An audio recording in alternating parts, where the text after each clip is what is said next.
Thank you so much for tuning in today. And thank you to Dr. Becker for including us in this important project and the whole team at Duke for putting this together. My name is Ashley Helsing, and I am Director of Government Relations for the National Down Syndrome Society. At NDSS, we are the leading human rights organization for all individuals with Down syndrome, and we envision a world in which all people with Down syndrome have the opportunity to enhance their quality of life, realize their life aspirations, and become valued members of welcoming communities. At NDSS, we support and advocate for the Down syndrome community by focusing on three key areas of programming: resources and support, community engagement, and policy and advocacy. NDSS is committed to providing information, resources, and support to the Down syndrome community and the public. Through our helpline and information email, we answer more than 5,000 requests for information each year. Through our resources and website, we provide information on a variety of topics related to Down syndrome across the lifespan from birth to end of life. The Down syndrome community is the heart of everything we do at NDSS. Our community engagement events and activities connect individuals and families, celebrate our loved ones with Down syndrome, and raise awareness and acceptance among the general public. We have events like the National Buddy Walk program, our annual Times Square video presentation, and the New York City Buddy Walk. If you are into running or other sports, we have an athlete ambassador program, the Run for 321 relay from New York City to Washington, D.C., and our virtual Racing for 321 for World Down Syndrome Day event, and many, many more. NDSS's National Advocacy and Public Policy Center, which is where I work, advocates for federal, state, and local policies that positively impact individuals with Down syndrome and their families across the country. Through our grassroots advocacy programs, we work with Congress and federal agencies, as well as state and local officials. We also train parents, self-advocates, and others to advocate for themselves and their loved ones. We don't want laws holding back people with Down syndrome in any way.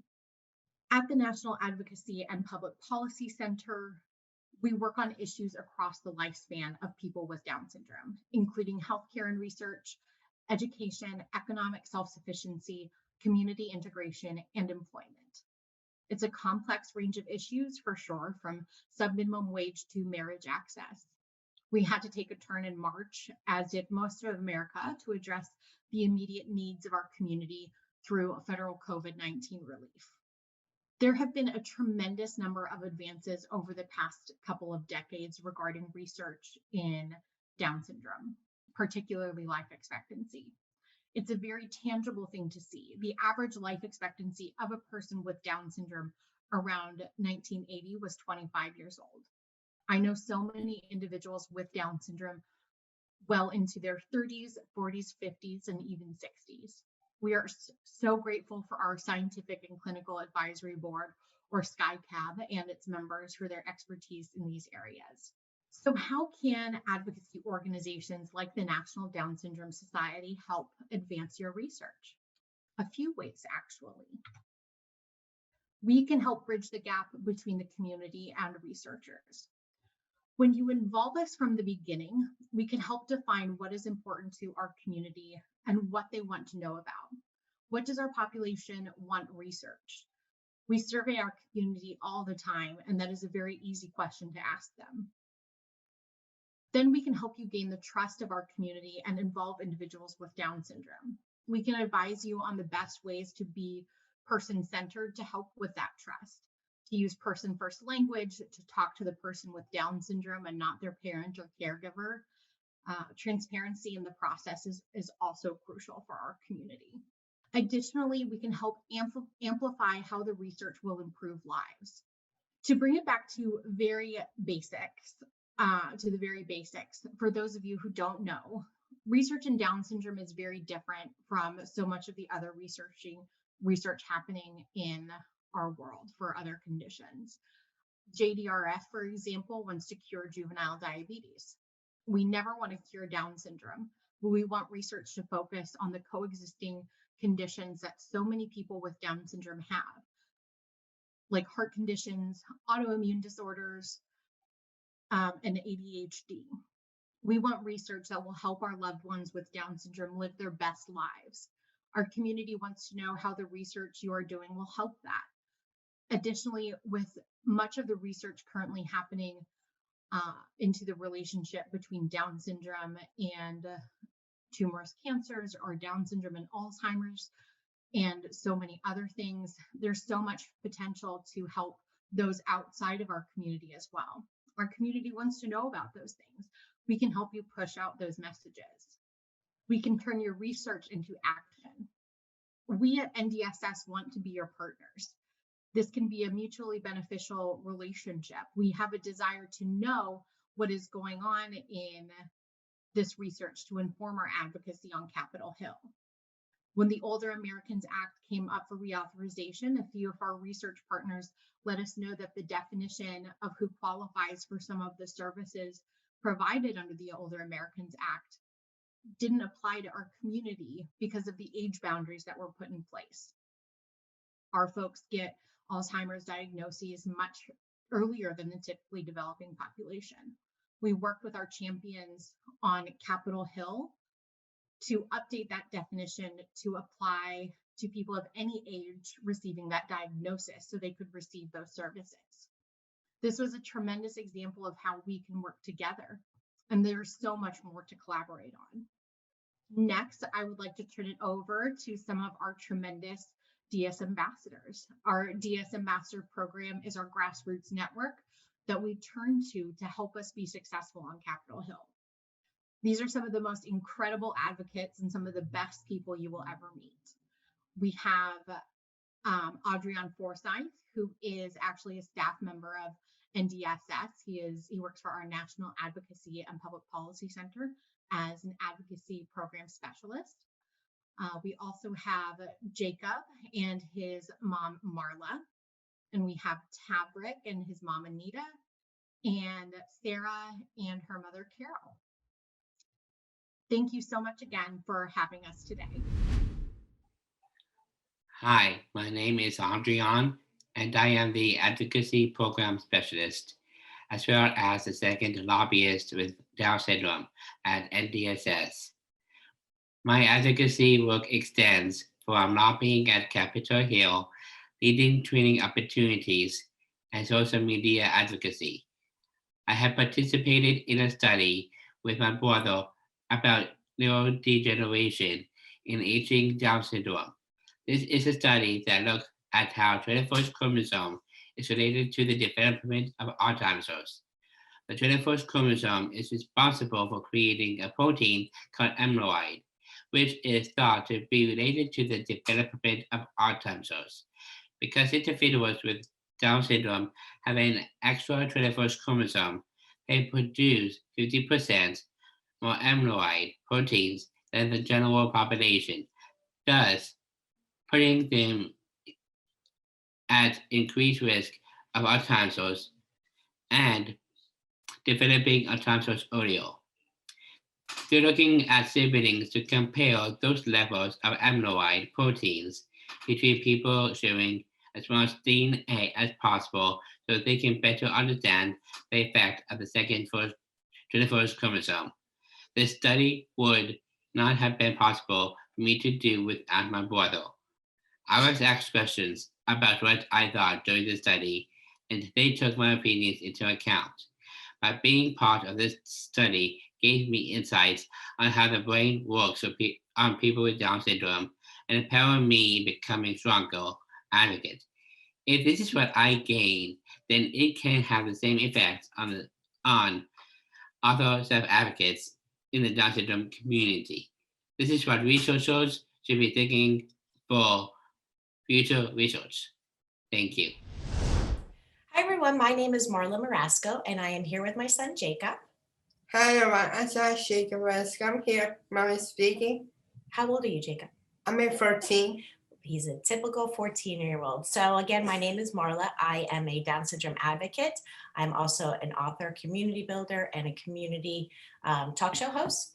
And I wanted to just share a little bit about Jacob. Jacob, can you tell everybody what things do you like to do? Hi everyone, my manager today. I love the basketball. The Hampton Heaters, the Olympics. The They're Special Olympics. Yeah. swimming team or the Hampton Heaters team. Yeah, well, we're not really with the Yeah, Hopkinton sure, Heaters right now. You but were yeah. last year. You were actually the manager of the Hopkinton basketball team last year, weren't you? Yeah, I did. So again, he's 14 years old. He's a typical teenage boy. He loves sports. He loves music. He loves dancing. He loves pizza. Dancing. And he's just got an awesome personality, and he just loves to be around people.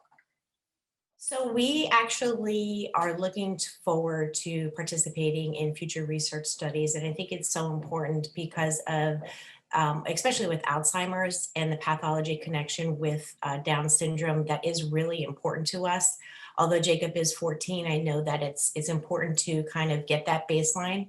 But unfortunately, Jacob really, although he likes to go to his doctors, he doesn't really like to be touched. And I think that's what really has prevented us from participating in research study. Jacob, did you want to tell people about how you do like to go to your doctor, Dr. Scacco at UMass? Yeah, of course. Okay, go. Hey guys, that is unnecessary. Didn't hurt. There's stickers on me. Suck up. Yeah. There. Sorry. Okay, no. I'm just dead. Really sit here. Okay, May so I let what? this boom, Yeah. So boom. what he's Bye-bye. referring to is when he has to get his EKG done. He does not like the stickers being put on him. And But so, I you do. know, we I do actually need to get a sleep study. And I think that is because of his anxiety, that is why we are preventing doing any kind of research at this time. But again, we are interested in doing research that again is a little bit more relevant to his age, I guess, at this point. I know there is a research study out there with Lumind, and it's called Map Habit, and it's an app where, again, we, I think it's all about kind of being task driven. It's like a visual task scheduler. And I think that's going to be really critical for Jacob, just because, again, he's 14, he's working from home, he's trying to be independent. So things that obviously I think from a research perspective that are going to benefit him currently, again, although I know that the research for future projects, again, i.e. Alzheimer's, is very, very important for us. And we are looking forward to getting involved in research like that. Wait, guys. Hello, my name is Tarek Lawless. I live in Wichita, Kansas. I am 24 years old. I will be turning 5 years old in November. I have an older sister and a twin brother. I am the CEO of my own business with my sister. My business is called All Abilities Art, and my business call can be found on Etsy and at All Abilities Art at gmail.com. My business is handmade cards and items for sale. I think you want to know more about me and research done with me because I am a twin with Down syndrome and my brother is a twin without Down syndrome. People are very interested in both of us. My mom says double trouble. Both my mom and dad have done their PhDs and their students have done their research using us. From the time we were very little, we were studied for our speech and body changes. We were part of hearing studies. I have a hearing loss and I was studied for hearing aids and hearing help. Our family was studied over the years for how we played together and worked with each other. Research was done on me for how inclusive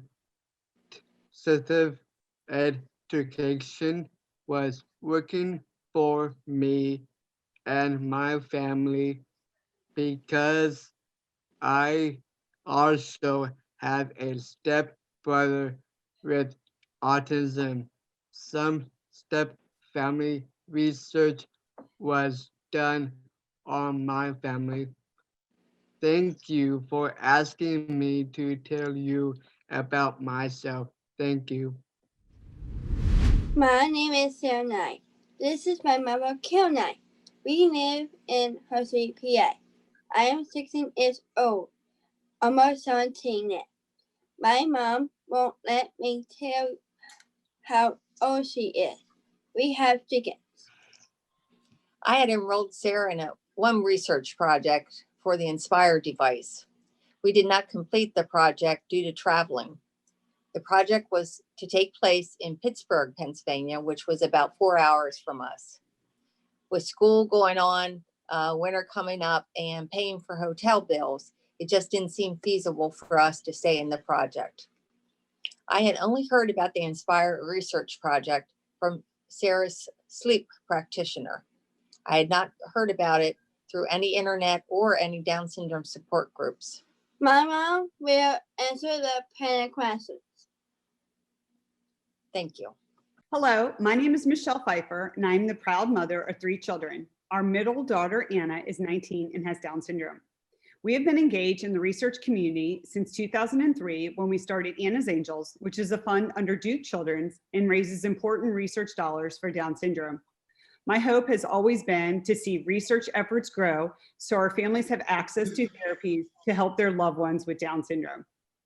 Today, I'm excited to introduce a dynamic panel to discuss the question, how can we engage families meaningful for current and future research? You will hear from 3 individuals who have carefully thought about this topic and will offer some excellent insight. I would now like to introduce a dynamic duo, Matthew and Michelle Schwab. Matthew hardly needs an introduction as he's just a powerhouse in the Down syndrome world, but I will try my best to share with you some of his amazing accomplishments. Matthew is a 23-year-old North Carolina native who lives with his parents, 2 brothers, and dog Daisy. He graduated from Holly Springs High School in June of 2017 with the Occupational Courses Study Diploma. He is currently enrolled in Project Search through Wake Tech, an internship-based educational program.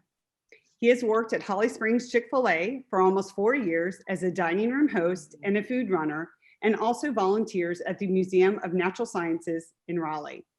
In addition, he volunteers with Wake County Public Schools as a high school girls volleyball manager and works at 321 Coffee. Yes, Matthew is busy. He is also a Gigi's Playhouse ambassador and co-president on the Gigi's Youth Advisory Board. He has attended workshops on advocacy, spoken to both Governors McCurry and Governor Cooper, and is friends with Mayor Holly Springs. This past summer, he had a paid internship with Representative John Bradford in the North Carolina State Legislature's office. He has a girlfriend who he's been dating for 3 years, and they love dinners out, dances, and movies. Matthew wants to live on his own, be self-supporting, get married, and have a career as a public speaker. I know he will accomplish all of this and more. Matthew is truly impressive. We all know behind every successful person, there's usually an amazing individual there supporting them. That for sure is Matthew's mom, Michelle. Michelle is a wife and mother of 3 boys.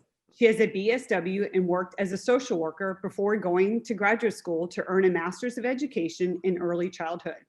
She taught second grade in a low-income multicultural elementary school before having children. Michelle has been involved with the special needs community since Matthew was born. She helped found the Triangle Down Syndrome Network 20 years ago and served in a variety of roles over the years. Michelle was part of the startup team for Gigi's Playhouse Raleigh and currently serves on the board. On a personal note, Michelle was the first parent I met when Anna was born. She was exactly what a new mom needed.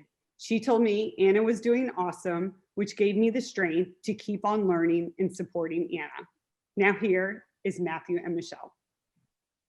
Hi, I'm Matthew. Thanks for the introduction, Michelle. This is my mom, the other Michelle. And we're both very happy to be here, and thanks for having us.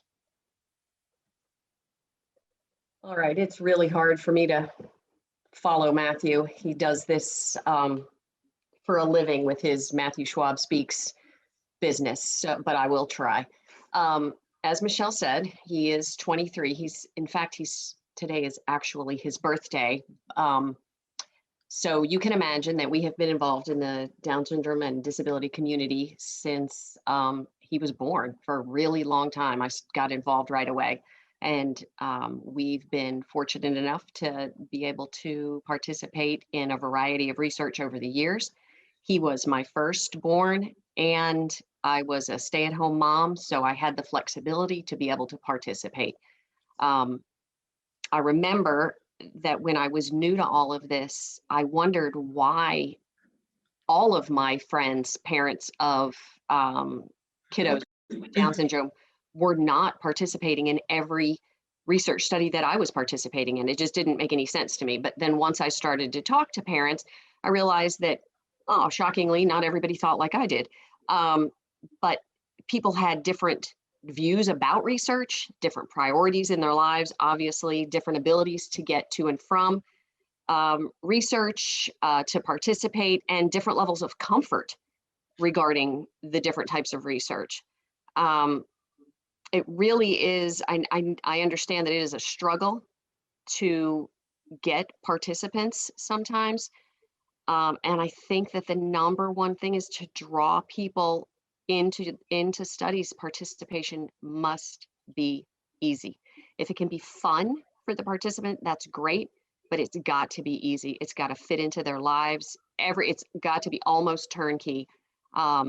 Travel to and from, navigating in an unfamiliar area and setting, parking sometimes is daunting. So many of the studies that we've taken place in happen at large hospital settings, which on a great day are daunting and confusing and really hard to navigate, especially if you're already stressed and anxious about the study. You have a baby crying in the back, other kids perhaps. It really has to be something that takes all of the stress off of, as much of the stress off of the parents or the participants as possible. It's got to be easy and convenient and fun, if at all possible, right? Yes. From my personal perspective, I enjoy being part of many research studies. I had one-on-one attention when I was little. I was worried prizes, snacks, and just that kind of stuff. And sometimes we even got gift cards for us to go out for lunch. I was pretty agreeable most of the time, but some of the times I get bored because either it was a long wait or I didn't love what I was doing. I remember one time I was scared of the MRI because it was loud, so we didn't even finish that particular study. And when it gets me, speaking of medical, I get my blood drawn, but I'm a rock star because the blood flows quickly through my veins. Everyone needs an incentive to participate, and obviously everybody has a different incentive. For some people, it's enough just that they want to just be compensated for their time. Some people want to make extra. Some people need to just be compensated for the expenses that they incur. For me, it was twofold. I always felt like it was our responsibility, if it was at all possible for us to participate. I felt like we had an obligation, not only to the current group of people, but the folks coming behind us. And selfishly, it was important to me because anytime I had an opportunity for any professional or any other adult who had any knowledge about Down syndrome or speech or nutrition or anything, if I could have that person check out Matthew and give me any kind of feedback, I felt so grateful for that opportunity. So those were our incentives. It does become more difficult once you have other kids and other life experiences.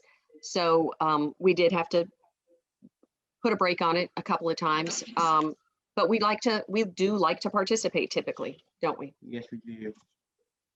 I like to close off by saying that research is always beneficial no matter what, because in two ways, there's short term and a long term.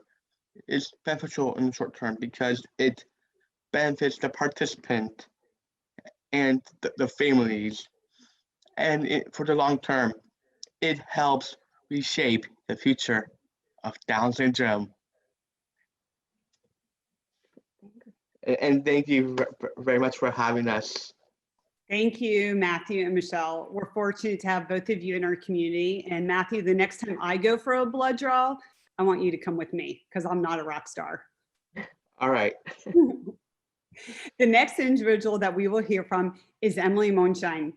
We welcomed Emily to the Down syndrome community 5 years ago when her son Paul was born. She's already contributed a tremendous amount to this community. Emily is a proud mother of 2 boys. She has a master's degree in education and has founded 2 not-for-profits that serve individuals with Down syndrome. She currently serves as the executive director for Gigi's Playhouse in Buffalo, New York. She is a member and leader on multiple councils, both local and national, that support individuals with disabilities. Emily has advocated to Congress on behalf of individuals with Down syndrome and is a member of the NDSS National Inclusive Education Task Force. She's already contributed so much in 5 years. I look forward to what the next 5 hold, and I hope you enjoy hearing from Emily today. Hi, thank you so much, Michelle. So yes, as Michelle said, my name is Emily Monshine, and I began this journey probably about 6 years ago, I would say. At about 14 weeks into my pregnancy, I received a prenatal diagnosis for my son, Paul. And it was a really dark time for me. It was a time when I guess I came to learn that there was a lot to be done for the Down syndrome community. There was a lot of stigma and a lot of prejudice in that diagnosis. So the subsequent 6 months were long, they were really rough. But once I had my son, I decided I would hit the ground running, because I learned very quickly that a lot of what I learned from my medical provider was not true.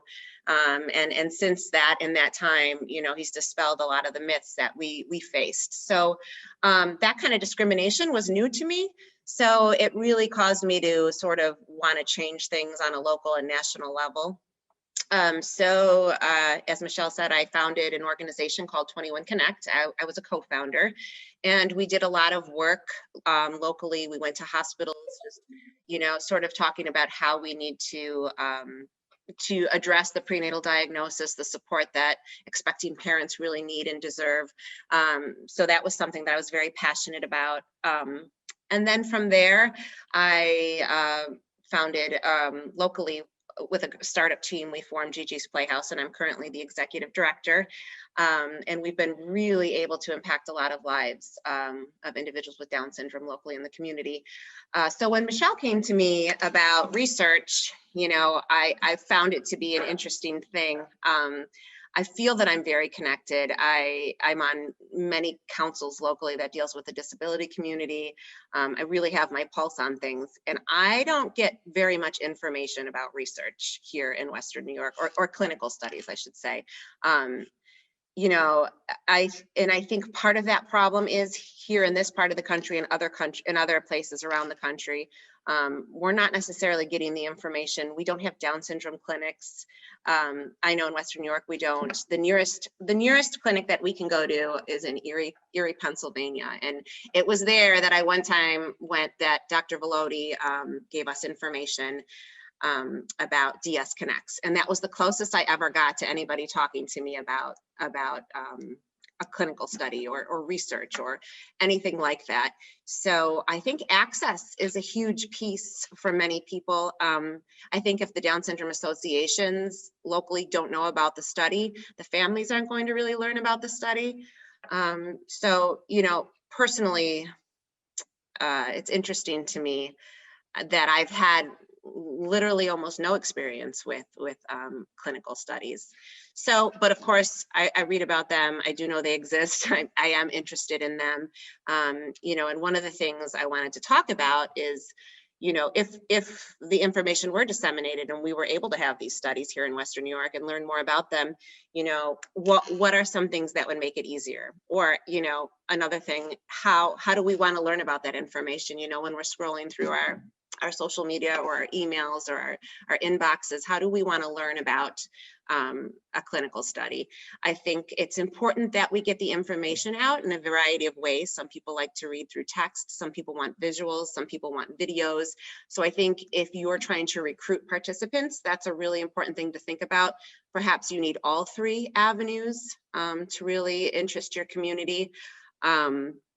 You know, I think personally, I prefer to get my information in short videos. A lot of the text can be overwhelming and daunting and long, but at the same time, I enjoy text because I can skip ahead to what I'm trying to find, to what's most interesting. And then as far as visuals, I think, you know, you can really get a lot of information in a simple pie chart, a pie graph. So, you know, these are some things to think about as you are starting to go out into various areas around the country and making sure everyone's getting access to these clinical studies. How are you getting the information to them? So, you know, that's one thing I wanted to add. Another thing is coming from somebody, you know, unlike Michelle and Matthew and Michelle, who've had so much experience with these studies. What is it like for a mom like me who really hasn't? What would be my trepidation and my worries? A clinical study, it sounds so scary. Like, what are you testing? Has it been researched? Who's involved? Is it peer reviewed? Has it gone through a scientific journal? I mean, all these pieces are really important to know about for a parent, because you don't know what you're exposing your child to. You know, you want to know what the effects are. You want to know what the benefits are in particular. So that's a huge piece with clinical studies. And then, you know, again, for myself, would I want to go through all the things, you know, that Michelle described, all the hardships in getting to a study, you know, the access of it all? Would I want to put myself through that if we were the placebo and in the end we were getting nothing anyways? It just sort of feels like you lost out and you just took up your whole life, and then your poor child never got anything out of it. So, you know, wouldn't it be amazing if there could be the placebo group, but then the placebo group could also, you know, get the benefits of the study afterwards, if there's any way that could work, because it just feels a lot kinder, I guess, to the child. So yeah, those are some of the things that, you know, I really think about when I think about clinical studies. So, you know, beyond that, I think, you know, our community, the Down syndrome community, I think we do a lot of things medically for our kids, and it feels like I'm just sort of closing my eyes and jumping and just trusting people. Like, you know, my son, he's on Nexium. He's been on Nexium forever, and you hear about PPIs and you should only be on them for so many days. And so I want to know, what are the effects of long-term Nexium use? I mean, our community is just wrought with reflux and issues in the gut. So, and we're all doing it. And so, you know, I'm really excited about clinical studies and things that could really address these common issues in the community. So, you know, eye drops, I've heard eye drops when you have a heart issue could affect the heart. So what am I doing? And how many times am I putting my son out because he's medically complex? So the anesthesia, what's it doing cognitively? These are all things that Miralax, right? Like, what's Miralax doing? I don't really know. I know that he needs to be regular. Again, the gut is a huge issue for the Down syndrome community. So we as parents, we put our trust blindly in our medical providers because we don't really have a choice. So these clinical studies, yes, are very important. And these are the issues that I think are super common among the population as a whole. So also when you're thinking about clinical studies and what people will be interested in, really, you know, obviously try and hit on those things that are just across the board sort of in all our lives. And I think you'll get a lot of feedback on what you're looking for if there's popularity in the community on the topic. So I hope that's been helpful. And thank you so much for having me. Thank you so much for the work that you're doing. It's going to improve my son's life in so many ways. So I'm very grateful. Thank you, Emily, for sharing your perspective with everybody here. And I think it's so great for the researchers to hear from somebody who has a young one just starting out in this journey, and also the perspective of those who have had children for quite a while in the community. So we appreciate your perspective. And to the researchers, I hope this has been informative to you, and please also reach out for more information so that we can help get people enrolled in these studies as they come down the pike. Thank you. Good morning, everyone. Thank you so much for attending this session.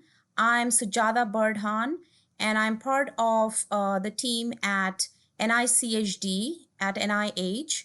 And we do a lot of activities to support Down syndrome research and the community. So I'm very pleased to present to you DS Connect, the Down Syndrome Registry, and how that ties with the Include project that you had heard earlier, presented by Dr. Melissa Parisi. No financial disclosures or conflict of interest to report. So here's an outline of my presentation today. I'll just briefly introduce what the Down Syndrome Consortium is and talk about the registry, DS Connect, and then give a little bit of introduction to the professional portal and how the registry ties in with the Include project.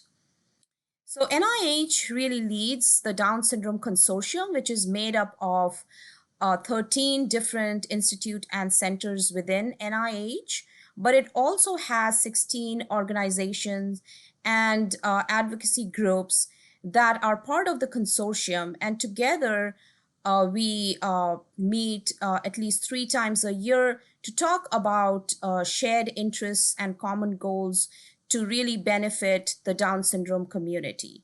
So one of the initial projects of the Down Syndrome Consortium was really to spearhead the creation of this online registry called DS Connect. This was launched back in September 2013, so almost 7 years ago.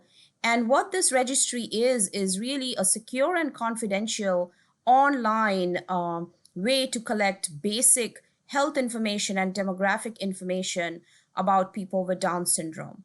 This is also accessible via a mobile device and is also being translated in Spanish.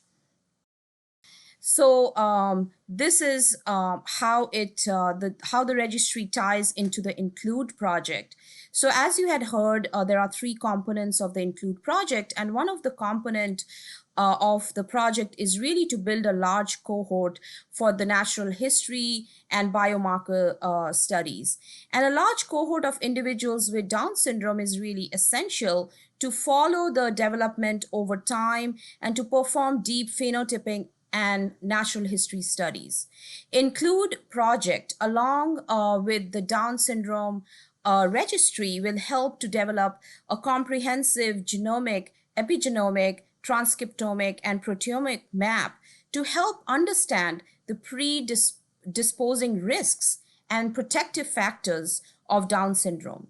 Hence, enrolling a cross-sectional cohort of individuals with Down syndrome in the registry across the lifespan, so different ages, will really help us to capture the broadest array of phenotypes and ages of onset of the co-occurring conditions, and then to really understand the critical window for interventions. So this is how, the registry is tied in with the success of the Include project as well. So the registry is really built in a very modular way. It's not really overwhelming for a family member or a self-advocate to take these questionnaires that are within the registry, because the first really required questionnaire is the initial health questionnaire.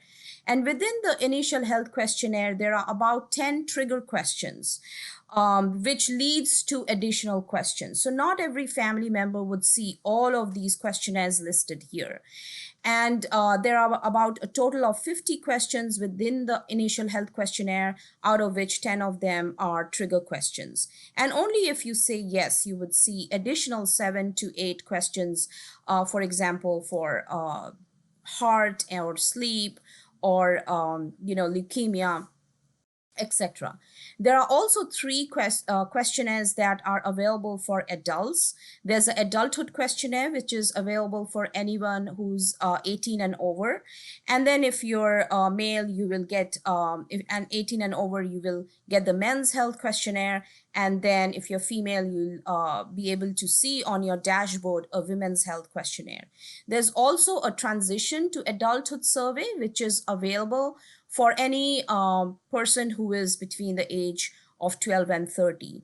And anybody can come in at any time and complete these additional questions. So, of course, we are in the midst of pandemic, and what we were able to do quickly is to add COVID-19 related questions within the initial health questionnaire. And as I said, we are trying to really get, a snapshot of the lifespan, so lifespan issues. So we also were able to add these questions to other questionnaires within the registry. For example, we were also able to add it to the prenatal and birth history, where there are questions related to infection during pregnancy. And we were also able to add this to the adulthood questionnaire. This is again built as a partnership with families, so it's not really a one-way street, but more of a two-way street where families are encouraged to input information into the registry, but they are also able to get back from the registry. So we were able to launch a medication and supplement tracker where this pulls from a database of approved medications and supplements. And, this is a good way to keep track of all the medication that a person uses. This is also easily viewable on a mobile device. We have also made sure that a family member can plot their child's growth. These are overlaid over the CDC recommended growth charts for Down syndrome, and this is a nice way to keep track of your child's growth as well as BMI. And these are all printable, so these can be also printed before a well child visit. All of the data within the registry is also viewable by other family members. These are the de-identified aggregate data. So once a family member completes the initial health questionnaire, they can see how others have responded to other questions within the registry. And if they hover over any of the bars or the pie chart, they can see how many responded to a particular question. So this is really a useful resource for families as well. This is a growing list of healthcare providers. We have heard feedback from families that they love this resource. NIH doesn't really rate a healthcare provider that is listed by a family member. But what we have heard is that other families, when they move to a new city or when they are looking for some specialty care, they can search this growing list of providers and see who are available in their area. Every 2-3 months, I update this list, and it just keeps growing. And this is a very useful resource for the families. Again, as I said, this is a partnership, so we are trying to link to really helpful guidelines which are published by our Down Syndrome Consortium partners. So here you can see the AAP checklist, and depending on the age of the participant, the healthcare information and the checklist would pop up on their dashboard. We have also linked to the NDSS guidebook on aging and Down syndrome. And soon, when the global Down syndrome's medical care guidelines for adults will be published, we will also link to that on DS Connect. And we have been hearing from families. Families want to know more about what's going on in the Down syndrome research space. So we just launched this on the registry, a way for families to come in on one site and then search for recruiting and active clinical trials in Down syndrome. We have also provided links that they can go and search for not just NIH-funded clinical trials, but all clinical trials happening, which are registered on the clinicaltrials.gov webpage. So here they can search using location and also age range. And this was just launched 2 weeks ago. So here's just a map of North America. We definitely want this map to be more populated, and the red circles are where there's a lot of participants. Of course, it's skewed towards the coast, and of course around Kansas and Ohio. And really looking at the gaps in the map is where we need to outreach more.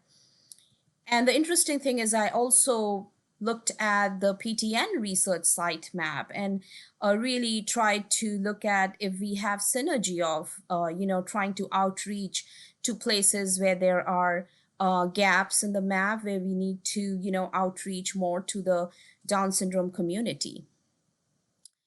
And, one thing we are constantly worried about is how to include the underrepresented minority. Our registry is definitely skewed and contains more of the majority of the participants are Caucasian, and outreach to underrepresented minority is an ongoing effort here at NIH. And is a constant reminder of looking at this data of how much we need to do regarding outreach to include everybody in the registry.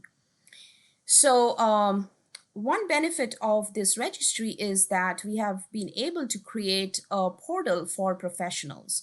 And what this means is anybody who is interested in any aspects of Down syndrome, be it a researcher or an educator or even an advocacy member, can have a professional account on the registry. And what this is not really a direct access to the participant, but with their account, they are able to see the same de-identified aggregate data, the sleep example that I showed. As a professional, they are able to see those kinds of aggregate data in the registry. They are also able to propose studies where they want to recruit through the registry, and I will talk about the different levels of access. And again, this is, the families actually have a control over what they participate in. At no point is an email address or any contact information released to a researcher. So at NIH, we kind of act as a gatekeeper between the families and the research community. This is, again, a growing number of professionals who are registering on DS Connect, and with the Include project having launched, there are more researchers who are being made aware of this resource and are getting their account on DS Connect. There is a research review committee which actually reviews all of the requests that comes in for using the registry to send out notification to families. And I'll talk about that in this slide here. So basically, there are 3 levels of access. The first level is very similar to a participant's view, where researchers can see all of the aggregate data.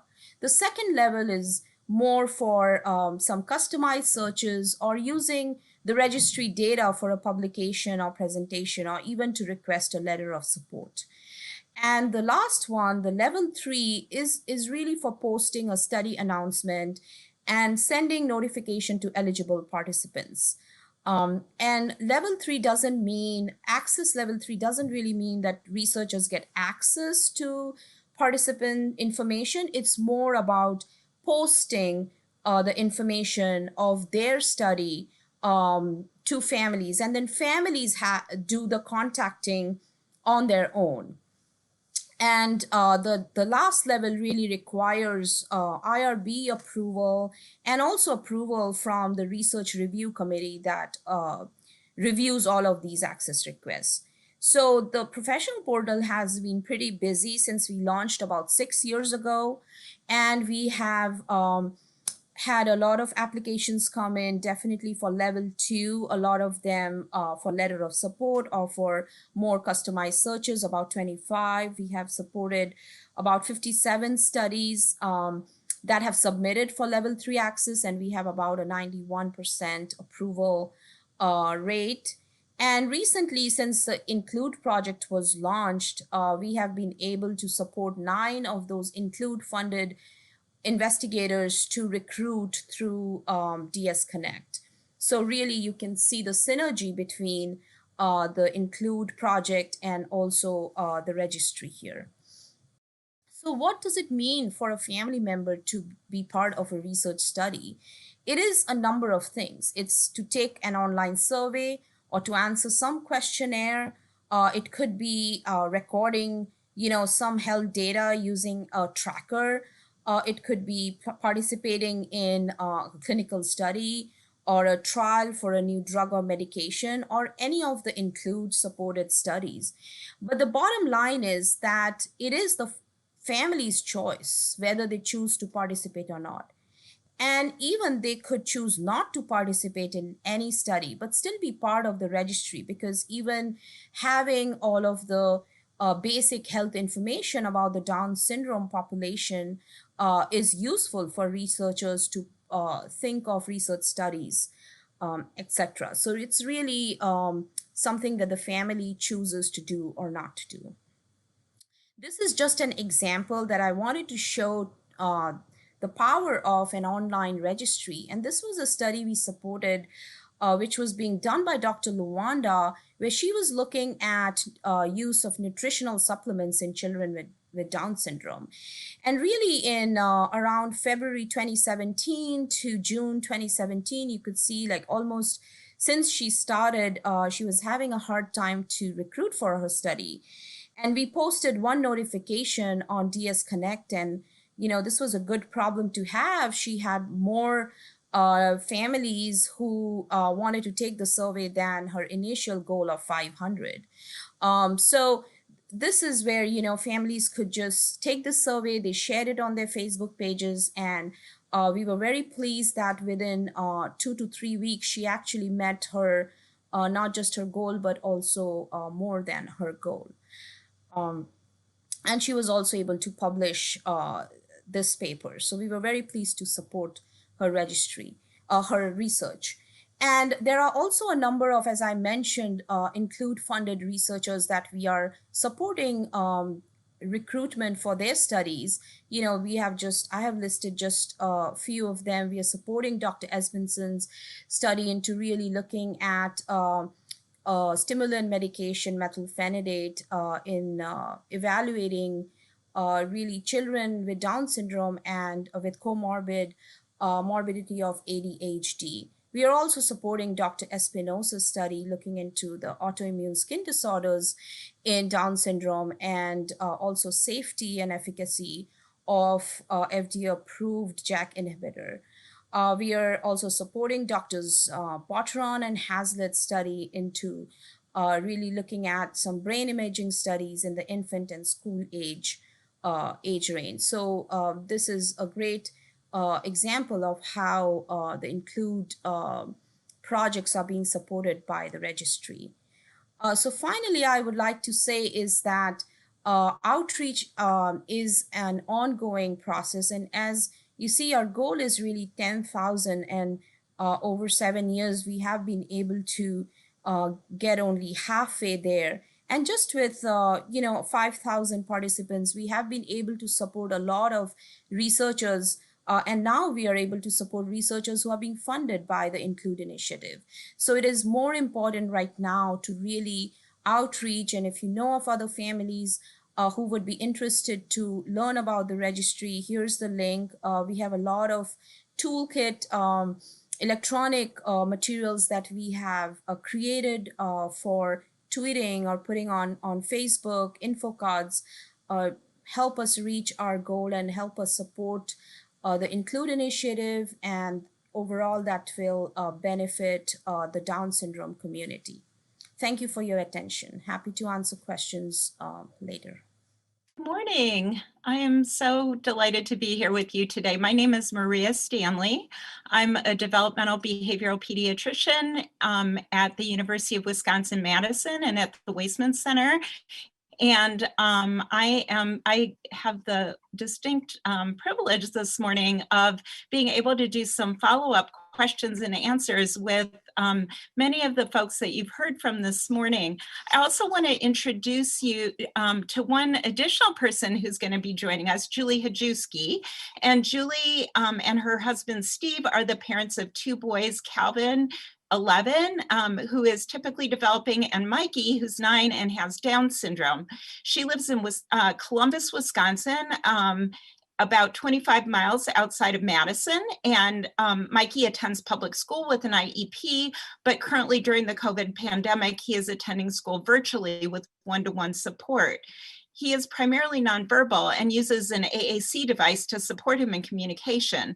Julie works full-time for the University of Wisconsin Medical Foundation as a nurse practitioner in internal medicine, and also works part-time for the University of Wisconsin-Madison Weisman Center with 2 grant-funded programs that support the disability community. So without further ado, I'd like to just jump right in and start asking questions of this amazing, talented panel. And to start off with, one of the first questions is just, what is the most important thing that would motivate you to consider participation in a research study about Down syndrome? And I'm going to start with Adrian. Would you like to just tell us a little bit more about that, your thoughts about that question? Of course. Thank you. Thank you very much. So my participation not only helps the community, but also helps me to further understand health concerns about people with Down syndrome. I get to learn more about myself and my community while also representing people with Down syndrome in research itself. My brother's willingness in making a change gave me courage to participate in a study that might benefit people with Down syndrome to live lives without health risks. In other words, inspiration from my connection to other people motivates me. Thank you.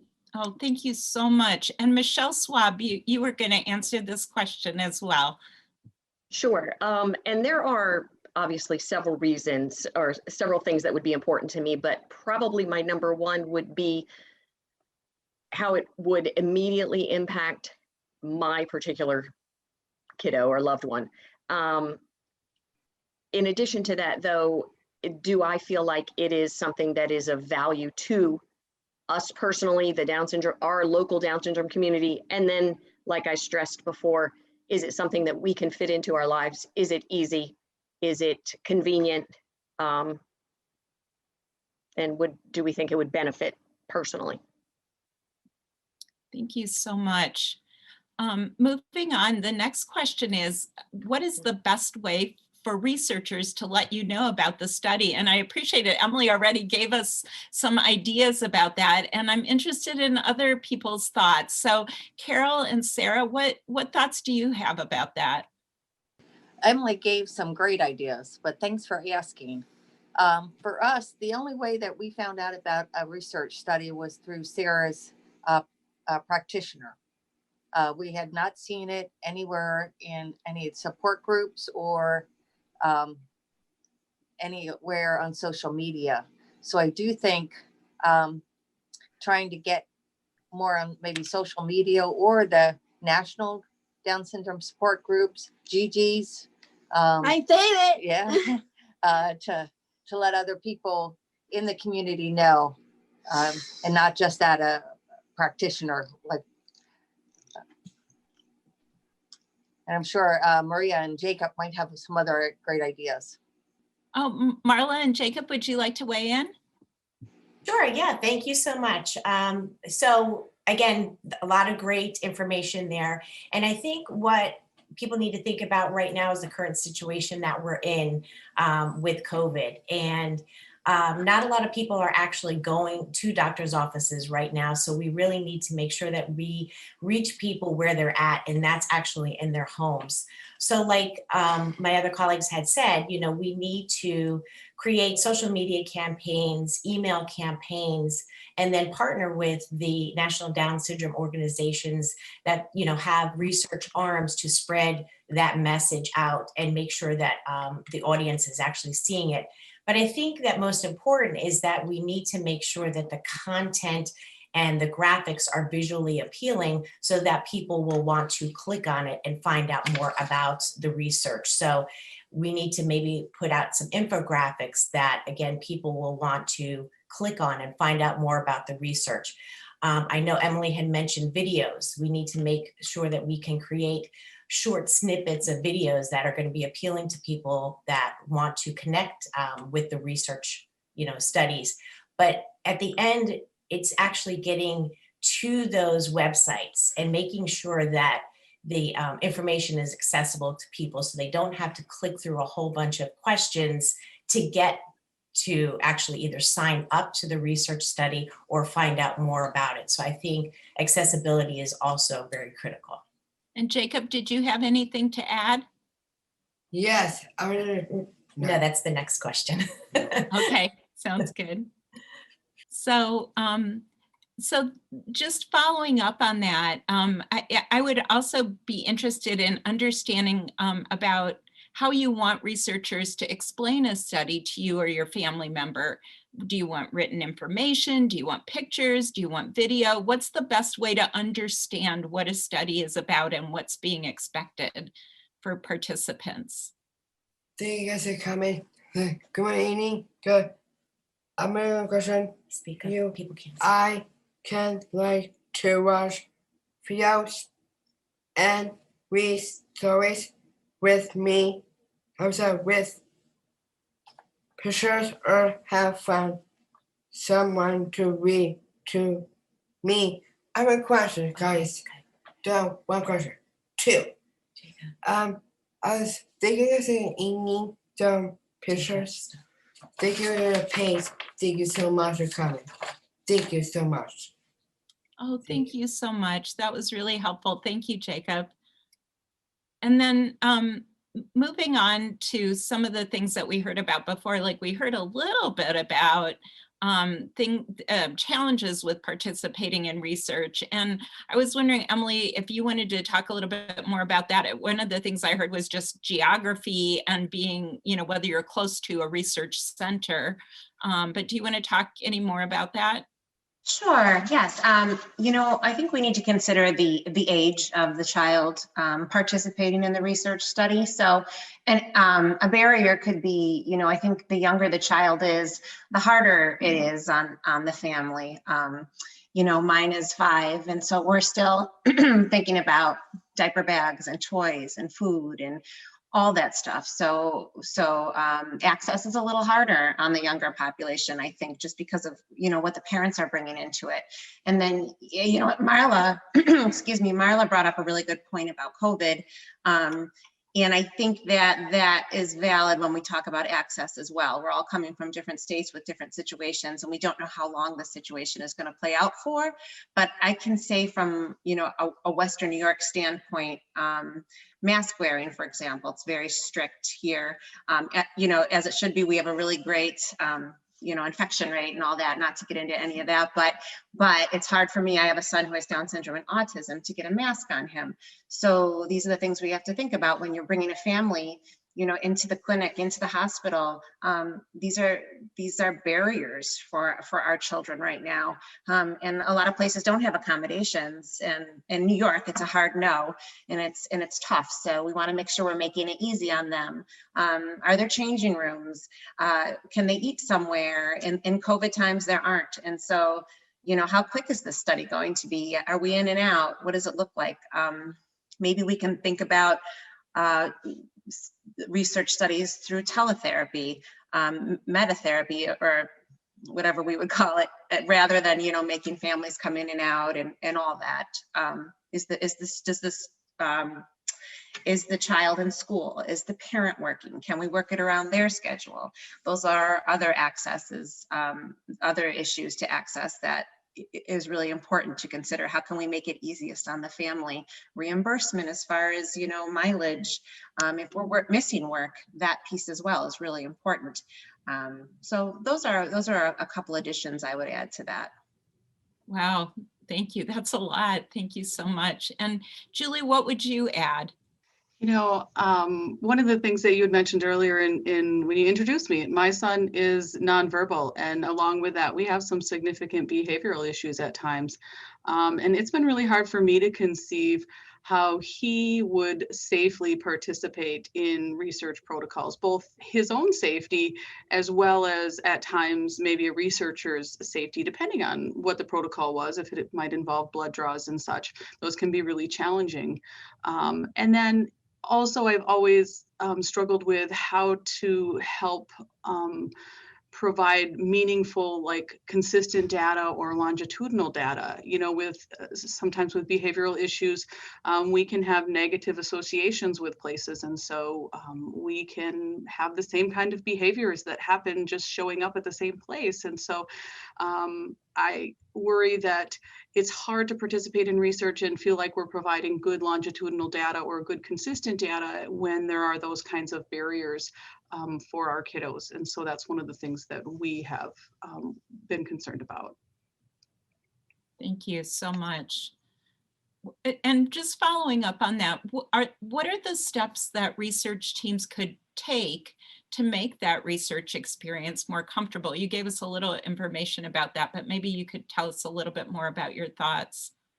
You know, one of the things that I think works really, really well for my kiddo is video modeling or social stories work really well at our house. I would love to see a research protocol that had a video modeling to go along with it. You're going to show up here, you're going to go through this door, this is what's going to happen next, and then you're going to do this. We've done that before for some sleep study work, we've done that for some other things, and it really works well to help foreshadow what the appropriate behavior and activity is. And so it'd be great if I could see something like that with a research protocol. I think it could be really helpful for families to be able to participate safely and be beneficial to all. Thank you so much. Our next question is a little bit more about sort of some logistics of a study. And I think I've heard a few of you mention that there can be significant time costs and travel costs associated with participation in a research study, especially when it's somewhere that's not right in your home community. And so this question is for Carol and Sarah, and I'm wondering what your thoughts about whether compensation for time and travel are meaningful for you, or whether there are other things that might be more meaningful. Michelle and Matthew Schwab spoke really well on this earlier, but it is meaningful but I think the compensation should be looked at on an individual basis. Where are the people coming from? How much time is involved in this research? The project we were going to be involved with was 4 hours away, and there was no compensation available initially. But they were looking at trying to get overnight accommodations at the Ronald McDonald House, which wasn't going to be guaranteed. But and then they were looking at gas cards for us, so we would be compensated for the gas that we would use. So I really appreciated the team looking outside the box, trying to meet our needs with compensation. And I think that is kind of what almost all the projects need to do, because each person might have different needs that they would need, would be helpful and meaningful for them. Sarah, were you going to add something? Yeah, but mom says no. But when I get older, I will be a job soon, and I want to be a hostess, like in like traffic where it's going in my way at hostess, and I will say welcome to hostess. Do I 1 or 2 pie? Oh, wow. Yeah. So, and I hear, maybe the way that connects to this question too, is that if you're working and you're going to have to take time off of work to participate, then we need to be thinking about that for both the participant and the family that's supporting them as well. So thank you. And then moving on, this is another question that I'm really excited about hearing your answers to, because I think this will be one of those ones that I'm going to learn a lot from. What is the best research experience that you've had? And tell us about what made it great. And I'm going to start with you, Matthew. I think the best research I've done was the Down syndrome clinical studies at Duke Hospital, because it's at a singular location and it's repetitive, same doctor, same researcher, and same place, and it happens once a year, and that's what I like. I like repetition, and Wonderful. Thank you for sharing that. And what made it so good for you, Matthew? The consistency. The consistency. Okay, thank you. And the fact that he had his mother who did all the logistical part for him. That helps, doesn't it? It did, yeah. Yeah, it did. The one that we participated in that was my favorite was one that we did, was a speech and language communication one several years ago. It went on for many years, and they came to our house and set up for 3 or 4 hours at the house, brought snacks for him and all kinds of stuff like that. So it was completely hands off for me, other than signing a piece of paper and arranging the date. That was great. Wow, yeah, and that gives us some insight into some of the things that really make it good. And it sounds like maybe that longitudinal, like that contact over time, was really helpful too. And my guess is that it also meant that you felt like you might actually be getting something for Matthew out of this. Most definitely. Got a report every time, and they talked about what his progress was and all of that. So it was definitely that was our incentive for that one. That's great. And Michelle Pfeiffer, what thoughts do you have about this question? The research study that I guess I felt the best about was the Duke study that was in collaboration with Roche, and it was a drug study. And I think what I remember the most is that the protocol was so strictly followed, and we were told what was going to happen, when it was going to happen. So I knew everything was so safe for Anna. And then the researcher also spoke to Anna, and it wasn't just talking to me, but would speak to Anna and talk to her about what was going to happen and what she was going to do. Even if she didn't understand it, she would speak to Anna, and then if Anna didn't understand it, would talk to me. And that just made it the whole experience so much better. And we went for so many visits. So I always appreciated how the protocol was being followed, and I knew that it was safe for her.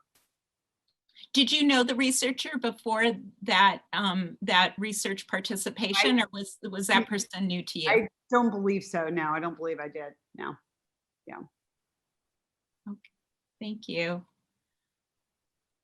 I'm also wondering about what might make you avoid a study. So what are the red flags that would say to you, oh, this is one that I don't think I would want to participate in? Emily, would you want to share your thoughts about that? Sure. Something I would think about is how intensive is that particular study? How many blood draws am I putting my child through, or procedures, stuff that would really be stressful for him. And I spoke about, the placebo as well. If it was a large placebo group, I think that maybe I might avoid it.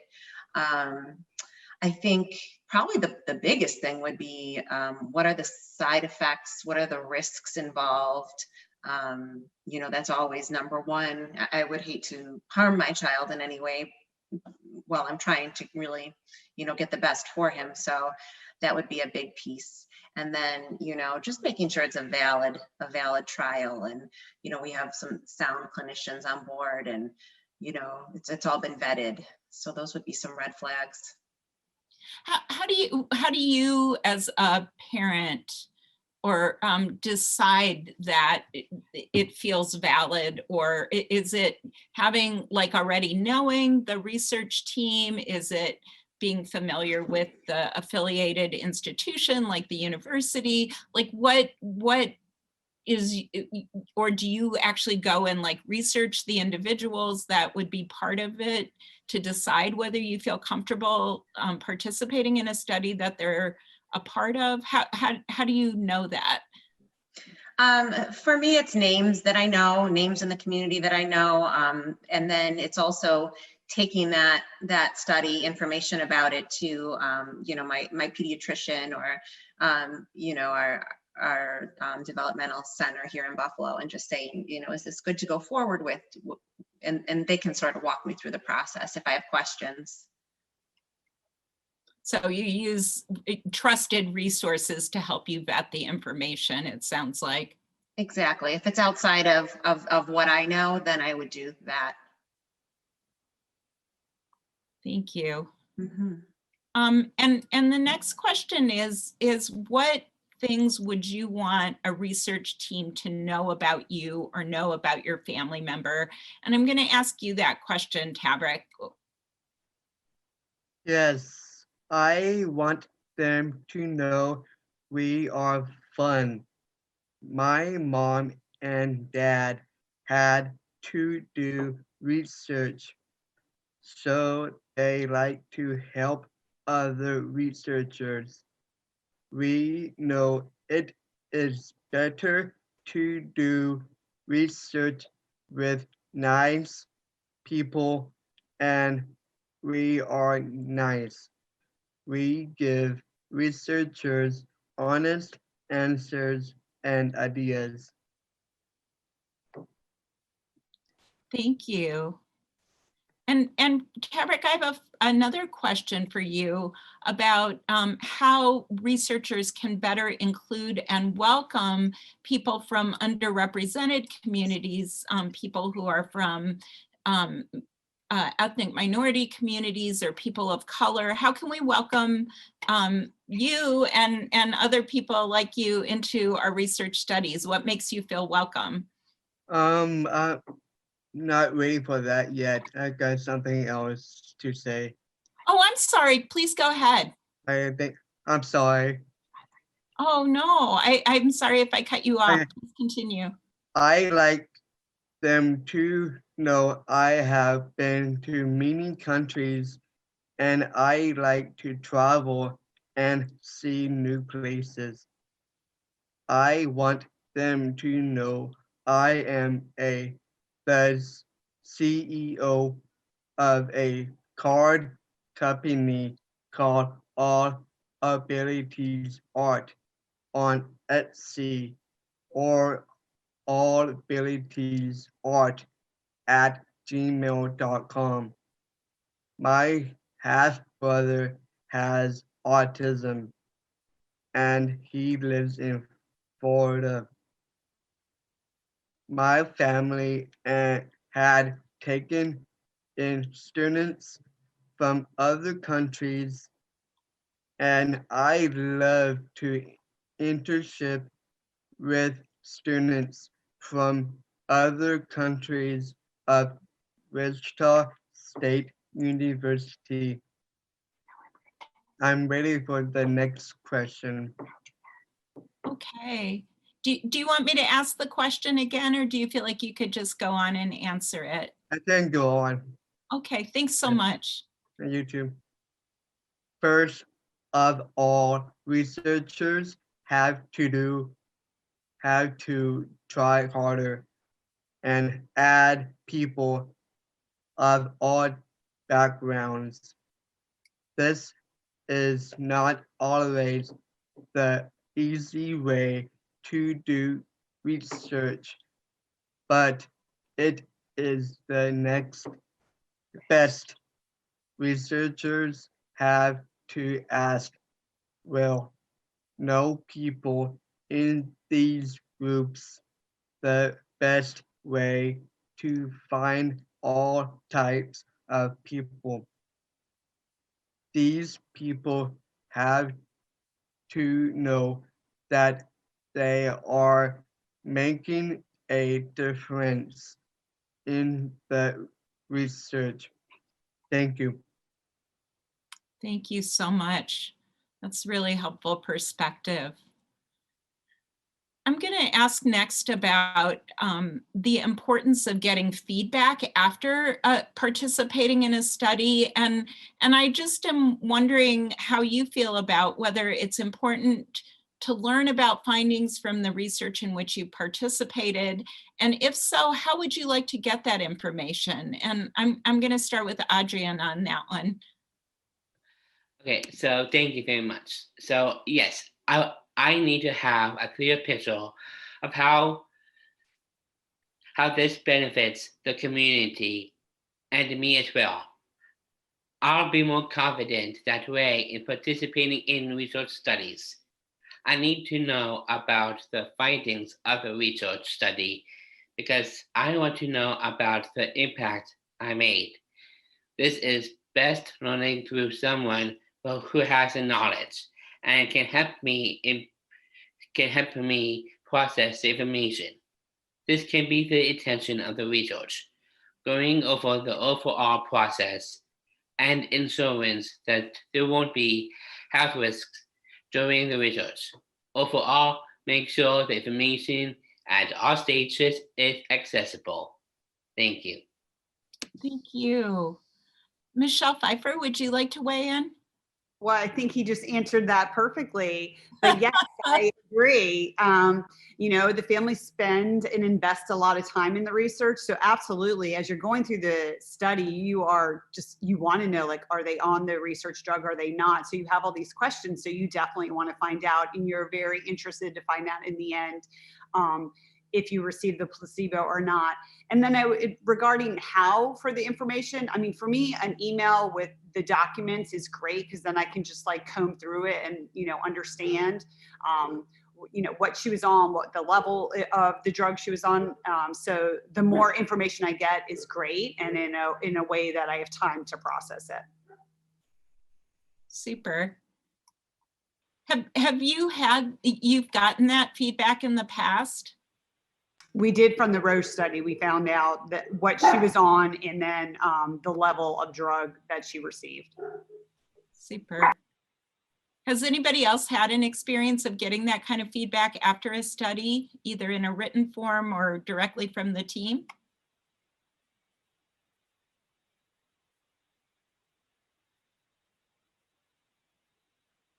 Okay, it sounds like an area where we could do better. Thank you. And Sujata, I have a question for you. DS Connect is just such a wonderful platform. And I just was wondering what you found to be most influential in encouraging family engagement and interest in use of DS Connect. Thank you, Maria.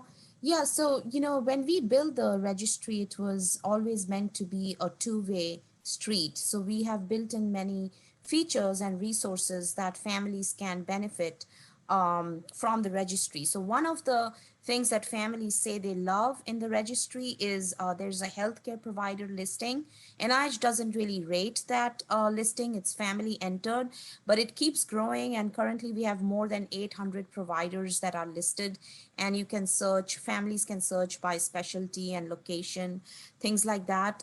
We have also heard that families really like to know what's going on in the Down syndrome research space. And so we send out newsletters and information about that. Families want to know more. That's bottom line. And they also like to look at all the data, like, how others are answering the same questions. And it kind of makes them feel not very alone in their own issues. And they love to look at the map, which is updated real time. And I've been hearing a lot about, bring the research to where the participant is. And right now with COVID, where, all of us are stuck indoors, this is a great way to, take some time out and be part of the registry, because it's online.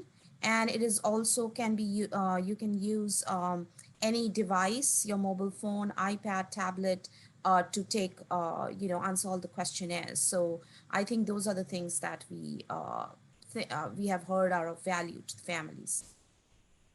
Thank you so much. I'm wondering if anybody on our panel today, maybe you can just raise your hands for me and I can call on you. If anybody on our panel today is already participating in DS Connect and would be willing to talk about your experience. Okay, I see quite a few hands. Emily, would you want to talk about your experience with that? Yeah, so my name is on the registry. I made sure that my son was on. I found out, I guess, when I went to my Down syndrome clinic in Erie, Pennsylvania, Dr. Kishore Velody had asked if we would be interested in putting our names on the registry, and of course we were and did so. And then I learned that the names on the registry, the numbers were down. So I did some work advocating locally, really trying to get parents to sign up and understand the importance of it. That's great. And Michelle, I saw your hand go up as well. Do you want to tell about your experience? Michelle Pfeiffer? Yes, very similar actually to Emily as well. My name is, or Anna's information is in the registry, as well as trying to get others to sign up for the registry. And I think this is something that we've talked about a little bit, but we can really hone in on the national groups like Gigi's Playhouse and NDSS and NDSC, and really maybe start a campaign to get more families in the registry, because it's such a great access point. And I like getting the email saying, this is the research going on, or do you want to participate in this questionnaire? So participate in, things that don't take much time, like, oh yeah, I can answer this questionnaire. It only takes 20, 30 minutes, but get your information in there. So I definitely think that's an area that we could all work on together. And Michelle and Matthew, did you want to weigh in on that as well? Did I see your hands go up? You did, and I don't think I can add anything. I just think the more that your name, your participant's name is out there, the better. The more information you get, the more connected you are. And so I agree, we need to do a better job of that. Great. Wow. So I see we're at or just past time, and I want to make sure that everybody has time to get a break. But I want to thank all of our panelists from this morning. Clearly, all of you have busy lives. It sounds like a few of you actually are running your own businesses and working and doing amazing things. And all of you are advocates for the community. And I just really appreciate you taking the time out of your busy schedules to help us all understand how we can better partner with you as researchers and to give us an opportunity to learn from you. Thank you so much for all of your insights this morning.